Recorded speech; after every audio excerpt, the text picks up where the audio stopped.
How to update iPhone. If you're having constantly notification of software update tonight, then this video is for you. For that, first of all, what you need to do is launch your settings on your device. Once you are on your settings, scroll down a little bit, there you will see general options, simply tap on that. From there on the top you will see software update option. Here you can see update now option, simply tap on it. Make sure that it is not set to update tonight. If you go through your iPhone storage and scroll down to the last, there you will see your iPhone version.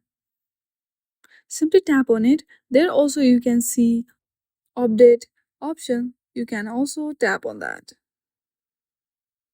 Once you follow this step, you can easily update your iPhone. I hope you like this video. If you like this video, then please do not forget to like and subscribe to our channel. Thank you for watching.